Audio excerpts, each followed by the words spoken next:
Brianna, we're going to take a look at your week 5 assignment 1 drawing. Image quality is a little rough. It's very difficult to make out some of these drawings because of how light the pencil work is. And this one in particular, it's very hard to see, I think, what's going on the right side of the scene. And then there's kind of issues with the paper being warped and buckled on the one image as well, which actually makes it difficult to see what's going on in that area. I think any of them could work well from what I can tell. This one tends to be the one that I probably least kind of think would work successfully. I think the other ones though do a nice job.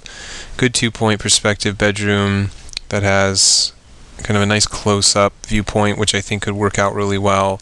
This one, I think just the scope and the scale of it, you'd be dealing with an interior and an exterior simultaneously, which I think is visually would be very interesting, although there's a lot of textures that you'd have to deal with that we haven't really even approached in the class.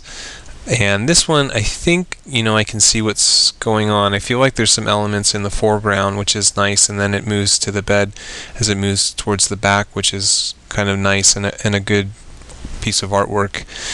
All the way in the background would be a nice finishing point for the perspective and kind of as a focal point. But I think it's the foreground background difference to me that kind of strikes my interest, but I could be totally misreading this because I'm just having a hard time kind of seeing it. This one is fine, but to me it's kind of a 1-point perspective, so that kind of keeps it fairly static compared to a 2-point, and this is kind of the same situation that we're seeing here. And I think if you're going to do a 1-point, you might as well do one that just really kind of blows it out of the water. So I think you just have to be careful, pick the one that's going to be within your kind of grasp with the amount of time that you have. You don't have a ton of time to get a final done for these. So I think, while this one would be great, there's a lot of stuff that you would have to deal with, although this one has perspective that you'd have to deal with that's more complicated.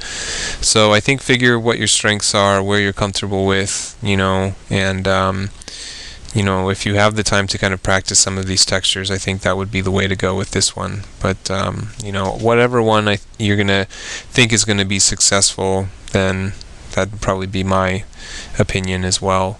But you've got, I think, 3 that could work easily as a final, so whichever one, go for it.